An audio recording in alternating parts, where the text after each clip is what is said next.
शलवारें गीली होने वाली हैं, सिर्फ टांगे कांपेंगी। Thank you. अब शलवारें भी गीली होंगी। तो वोट को इज्जत दो।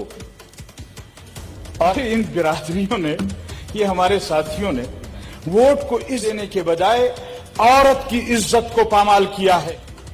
इन्होंने चादर और चार दीवारी की इज्जत को पामाल किया। एक कमरे के अंदर खातून मौजूद है। क्या पाकिस्तान का कोई कानून ऐसा नहीं है?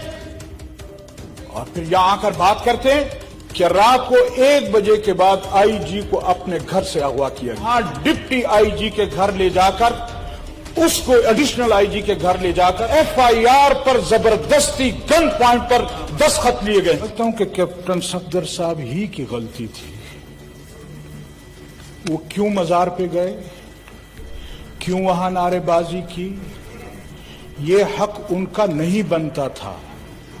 लिहाजा उनके खिलाफ जो भी कार्रवाई हुई है, ये हक बनता था हमारे इन भाइयों का। ये हक बनता है पीटीआई वालों का। ये उनका हक है।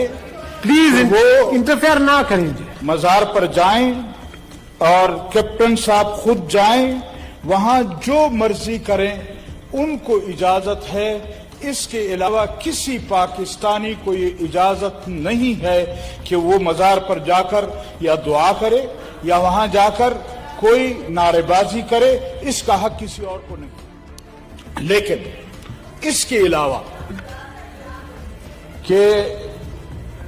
अलावा मैं एक गुजारिश और करना चाहता हूं, आपसे भी ये मुतालबा करता हूं कि आप इस केस को कमेटी के पास भेजें। उसकी बुनियादी वजह क्या है? मेरी मालूमात ये है कि रात को 1 बजे के बाद आईजी को अपने घर से अगवा किया गया है और उसके बाद वहां डिप्टी आईजी के घर ले जाकर, उसको एडिशनल आईजी के घर ले जाकर उसको भी अगवा किया है और एफआईआर पर जबरदस्ती गन पॉइंट पर दस्तखत लिए गए। लिहाजा मैं मुतालबा करता हूं कि इस ऐवान से एक कमेटी को ये रेफर किया जाए कि क्यों ऐसा हुआ है और इसकी तहकीकात होनी चाहिए। मैं इसके अलावा एक गुजारिश और करना चाहता हूं कि हमारे मुस्लिम लीग नून वाले तो मुतालबा कर रहे थे वोट को इज्जत दो, और हमारे इन बिरादरियों ने, ये हमारे साथियों ने वोट को इज्जत देने के बजाय औरत की इज्जत को पामाल किया है। इन्होंने चादर और चार दीवारी की इज्जत को पामाल किया है। अगर एक कमरे के अंदर खातून मौजूद है, क्या पाकिस्तान का कोई कानून ऐसा नहीं है? और फिर यहां आकर बात करते हैं और कहते क्या है? वो कहते हैं कि बेवकूफ दोस्त से अक्लमंद दुश्मन अच्छा है। हम साबित नहीं कर रहे, ये खुद साबित कर रहे हैं कि फौज ये सियासत में मुलव्विस है और उन्होंने हमारा साथ दिया है और वो साथ दे रहे हैं।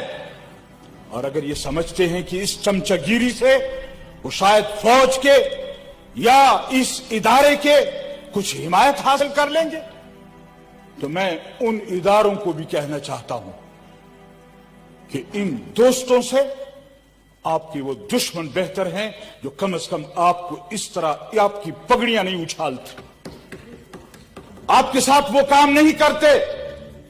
इन्होंने दोस्ती में क्या कुछ नहीं कहा। मोहतरम जनाब कैप्टन साहब ने खुद कहा कि ख्वाजा आसिफ साहब ने रात को 12-1 बजे बाजवा साहब को फोन किया और फिर वो कामयाब हुए। ये भूल गए कि मैं जो ख्वाजा आसिफ पर इल्जाम लगा रहा हूं वो मैं जनरल साहब पर भी इल्जाम लगा रहा हूं। और हमारे कायद ने कल भी कहा, इससे पहले भी कहा कि बहैसियत इदारा के फौज हमारी आंखों की पलकें हैं, लेकिन अगर कोई पलकों का बाल वो आंख के अंदर जाकर गिरे तो फिर उसको अगर खुद न निकले तो निकालना पड़ता है। तो मेरे मोहतरम साथियों, हम इदारों को भी कहना चाहते हैं कि अगर आप इस तरह अपने आप को मुलविस करेंगे और समझेंगे ये कि सारा दिन वो कोड़ा क्रिकेट में मुर्गी की तरह चोंच भी मारते रहेंगे और फिर चोंच ऊपर भी रखेंगे कि हमने तो ये जुर्म नहीं किया। हम तो सियासत में नहीं है। मैं पूछना चाहता हूं, आज तो सारे बाल हमारे आंखों में पड़े हुए हैं। कोई एक ऐसा सिविलियन इदारा बता दें कि जिसका सरबराह किसी फौजी को नहीं बनाया गया, किसी जनरल और उस कर्नल को नहीं बनाया गया। अगर अब मुल्क इन्होंने चलाना है तो फिर इस पार्लियामेंट को छुट्टी दे दो, फिर इस कौमी असेंबली को छुट्टी दे दो। और अगर ये समझते हैं कि इस तरह की गिरफ्तारियों से हम शायद अपोजिशन को रोक पाएंगे, अपोजिशन इस वक्त सर हथेलियों पर रखकर बाहर निकली। और सिर्फ ये नहीं है कि अपोजिशन निकली है, ये कहते हैं जी आपका दाना पानी हमने बंद कर दिया है, आपका हमने वो करप्शन खत्म कर दी है, आपकी आमदनी रोक दी है, इसलिए ये लोग चिल्ला रहे हैं। आपने हमारी आमदनी नहीं रोकी, आपने गरीब आवाम की आमदनी पर डाका मारा है।